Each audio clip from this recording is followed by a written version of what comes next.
And I will say that I uh, noticed on your from a lot of the stuff. I checked you out as well on your website and everything. There, I thought that I agree with you on a lot of the stuff you're saying there, just in general, and your values, and that and spending time with family, and the family being important for society. It just doesn't function the way, because we've lost a lot of that.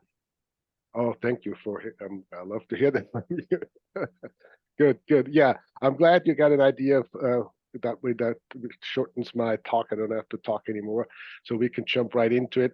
I'm going to ask you a few questions. There's no right or wrong answers. It's okay. I mean, there's no judgment on my part. I'm just trying to figure out, what it is that business owners, mostly from solopreneurs, are doing. So, um, Right.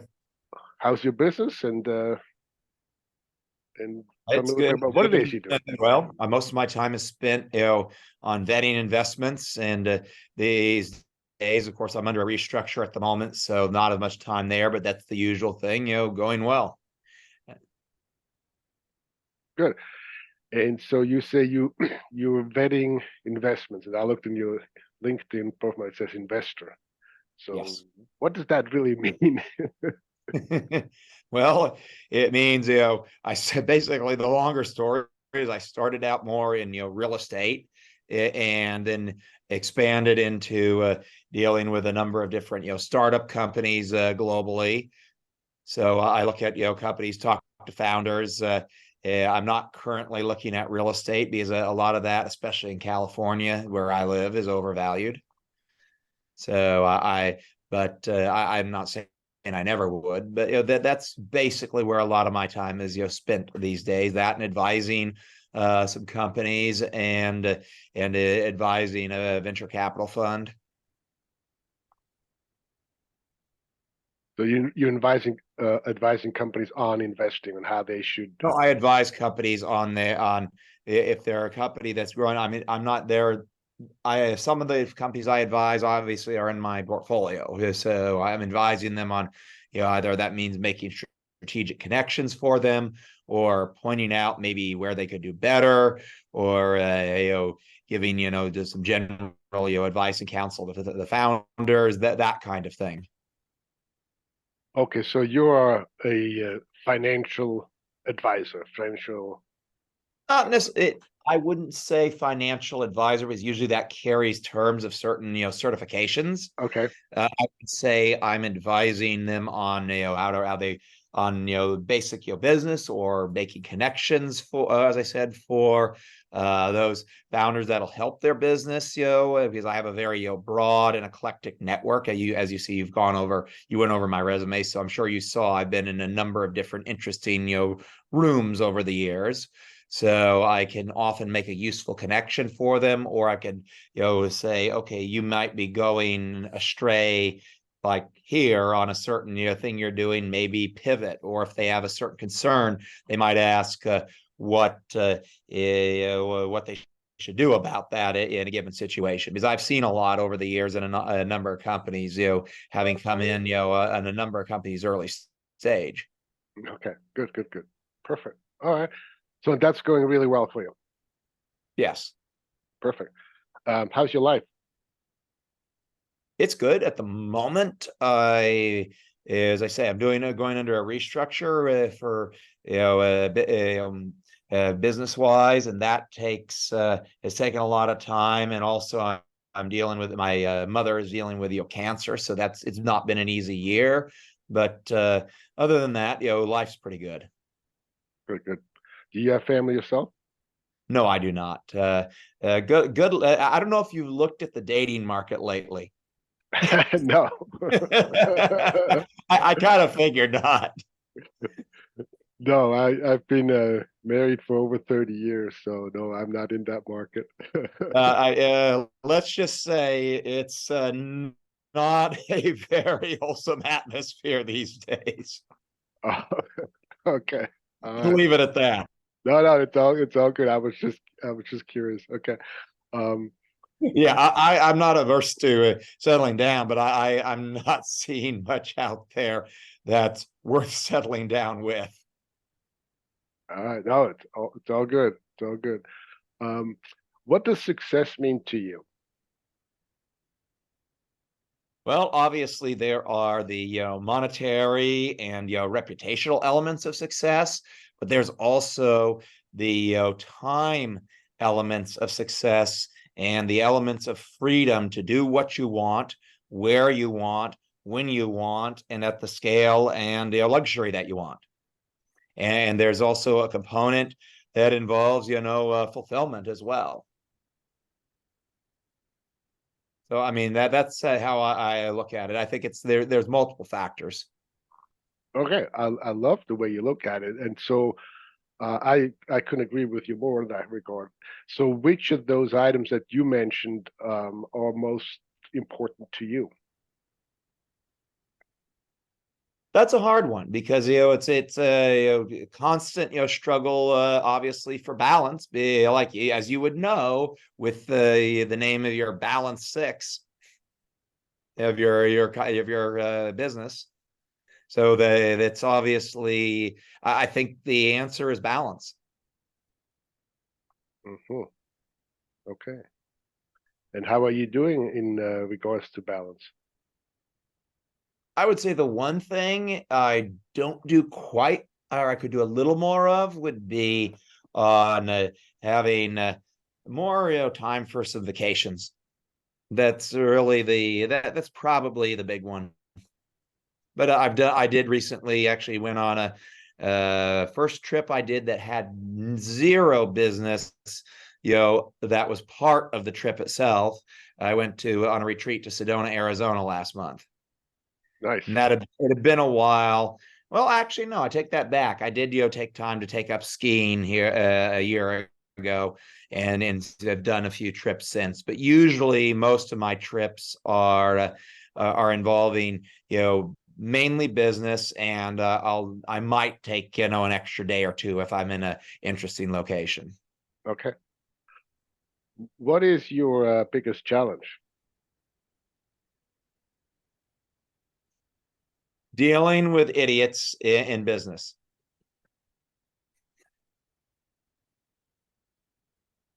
Okay. Did you want me to elaborate?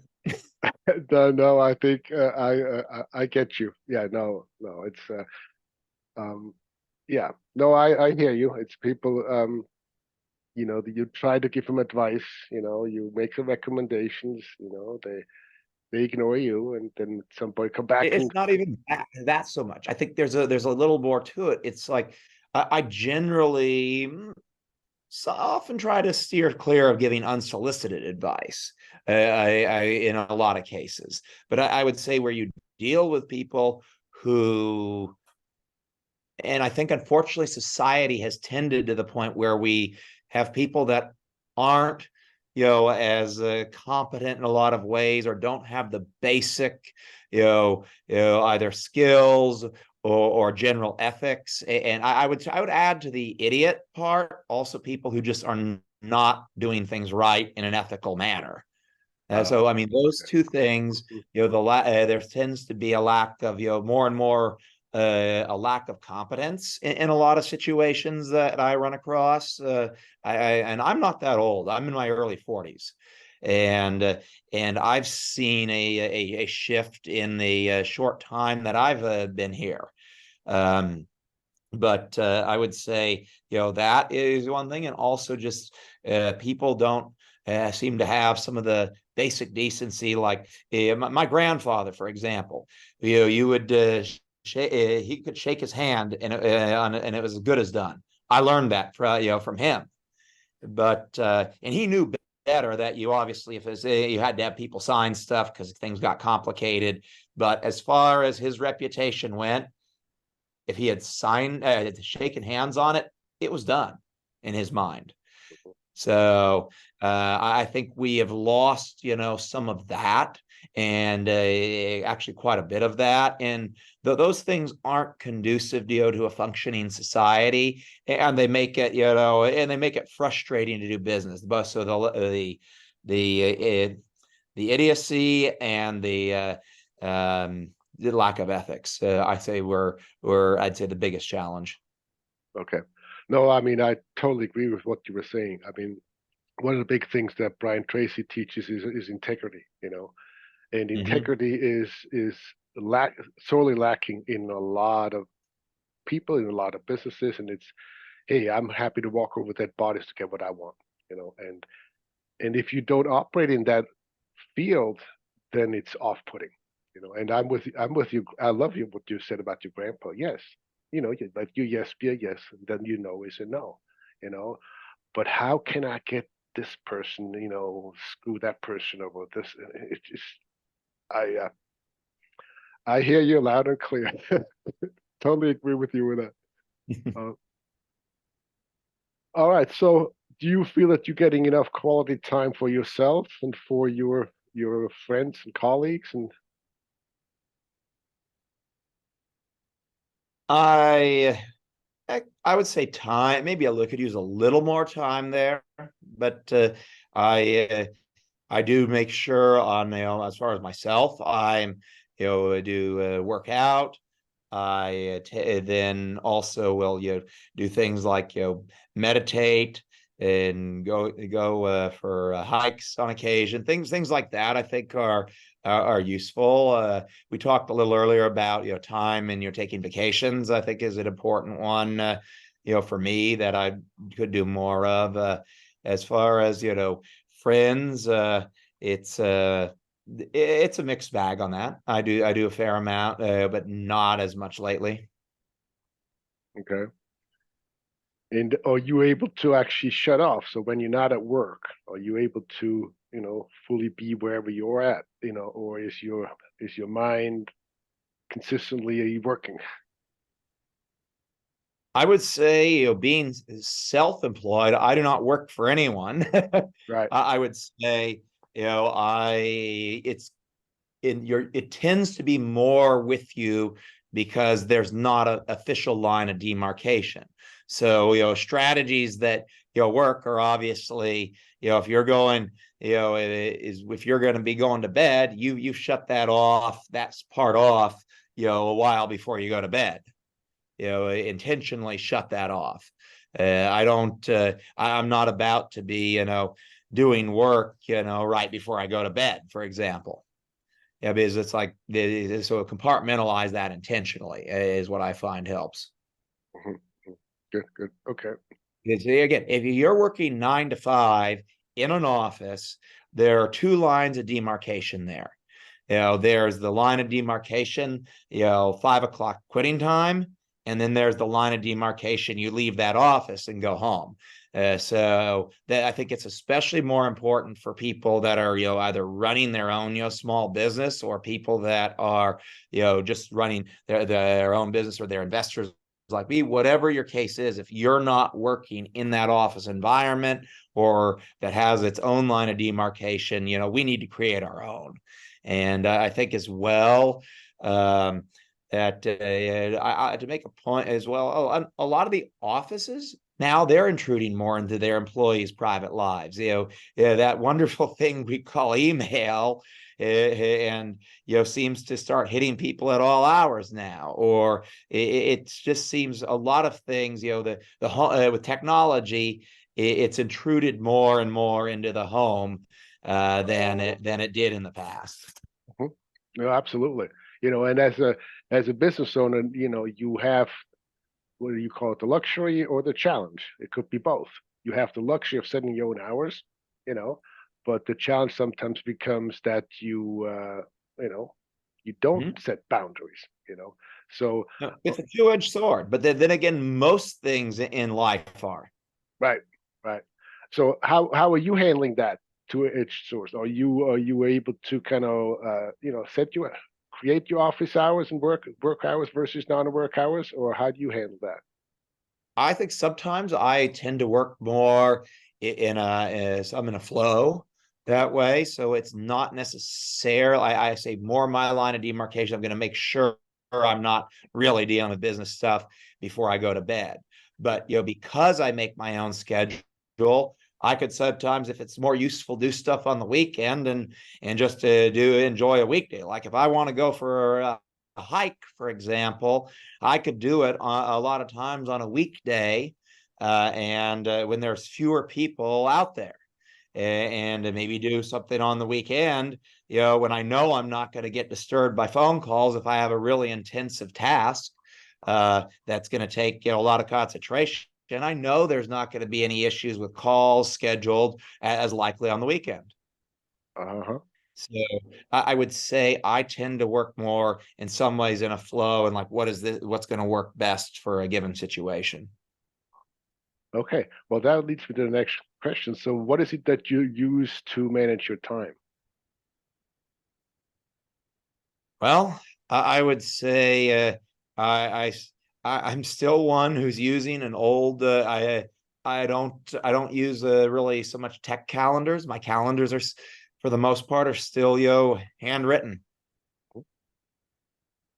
Believe it or not, for somebody who's invested in tech and who's been around a lot of that, I'm still somewhat old school. Hey, you're in good company. Brian Tracy is a paper kind of guy. You know, he says you got to write everything down. Whatever's not written down doesn't exist, doesn't happen. And so he's a pen and paper kind of guy. I do a little bit of both. You know, so whatever works. Okay, you Although use I it. will say, because now a lot of the email things tend to just automatically put it on a calendar. There's stuff that ends up on a calendar, and I might consider switching because I think there are some convenience factors. But I still am, of the old school mindset. Okay, yeah, and that seems to be working for you, right? It seems to be, although I think the benefit of that, of not having a Calendly floating around out there, is I'm less likely to just get suddenly meetings that aren't under my control. I see. Okay, all right. I didn't really, think about that until recently. It kind of struck me. It wasn't intentional, Mhm. like I'm gonna not set up a Calendly link, because of that. But it did kind of strike me recently. There's a tangential benefit here. Well, there sure is, you know. So, for instance, I didn't have to go back and forth with you. You know, how about this day? Oh no, that doesn't work. How about this day? So you go back and forth, you know, 10 times till you find a thing. Well, yeah, but there's the benefit. There's the benefit of having one. But exactly, there is definitely a benefit of having one. But I think sometimes people don't think about the benefit of not having one, which is, you're not like having, you have a little more control over, like, okay, I'm not having this meeting, this time. I don't have this link floating out here, and suddenly somebody's scheduled. Right? Which you are in charge. You can always, you know, deny or not accept the appointment. You know, so if you see, oh, I don't have a clue who this guy is. You know, That is of course very true. I just come from the thing. I generally am pretty, I don't necessarily just go schedule a bunch of meetings. So it's more, I'm very, in some ways, protective of my time. Mm, mm. Good. Well, I love that. Okay. So it looks like on if we can put it on a scale of 1 to 10, how much quality time would you say you're currently getting right now? Let's see, maybe around a 7. Okay. And on a scale of 1 to 10, how close are you to your earning potential or earning desire? That I'm going to answer that one a little more in a little more complicated way, and here's why. I'm doing very well, but with some things that I have around me and I'm working on, the potential is much, much higher. So I could say, yes, I'm doing very well, but by most standards, but the potential of some things I'm involved with and that are out there is much higher. So that's a very hard one to answer. Totally get it. Absolutely. Again, as I said, there's no right or wrong answer. It just gives me an idea of where people are at. Okay, good. Um, so thank you very much. So what is your goal for your business? Well, obviously with business, the goal is always you want to increase money. That's one thing. But I would think one that often people don't state that is a goal for a lot of what I'm involved with is I like my businesses that I invest in to be causing a positive disruption, to be have a positive impact on the world. And I think startups are uniquely positioned in a lot of cases for that, because quite often, the business models they have are inherently disruptive. If it was being done already and done on a large scale, they wouldn't be starting up some business, and they are very scalable. So I think for making positive impact, business can be a great thing. And I look at that, and I won't say necessarily every single thing I'm involved in is geared solely towards that, but I look at a lot of the companies I get involved with through that lens. I love what you say. A business having a So positive. money, is obviously important, and I think I think businesses that need to make money so they can grow. But I think that's again the problem sometimes with 501(c)(3)s is they're having to constantly fundraise and they're not very scalable. And they have a wonderful place. Don't get me wrong. I'm not saying that they don't, but I think businesses that are merging that passion and purpose with that profit, have their own unique niche. Yeah, passion, purpose, absolutely. I love to work with business like that myself. They make a positive impact in the world. They're not just in it to make a lot of money. And like you said earlier, who cares to walk about on dead bodies to get to where they want to go? Yeah. But both things are important. I mean, to make a profit, but also to make an impact in our lives. Okay. No, absolutely. I completely agree more with you. Thank you so much. This is a lot of great stuff for my research. I really appreciate your time. How do you feel about this? About our It's been an conversation? interesting conversation. I'm almost wishing this had been a podcast interview, because it ended up being a very good conversation. Good, good, good. Um, are you working with somebody to help you reach your goals? Not at the moment. Okay, all right, good. All right. So, is there anything else that I should have asked you that you think would be a good advice for business owners? Hmm. As far as ask, not necessarily, but I do have, probably just a word of advice to a lot of business owners is not to get caught up in the pettiness. There's quite often you see stuff that crosses the desk that's petty, and yeah, we need to do day-to-day things and certain tasks that are sometimes might be called drudge work. But as far as pettiness and being small, that does not lend well towards creating a great enterprise.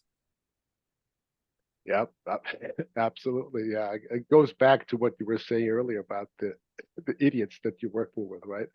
I think it goes along with all of that. Yeah. Yeah, being small-minded generally creates small results. Oh, I love that. All Thanks. right. Yeah, yeah. No, yes, absolutely. You got to be some kind of a visionary when you're in business, and good. All right. Well, thank you.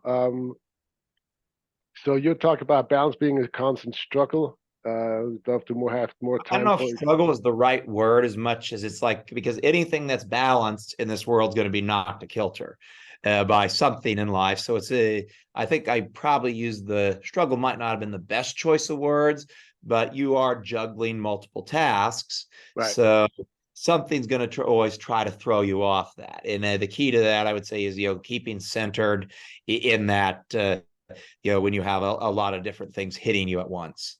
Right. And you seem to be handling that really well.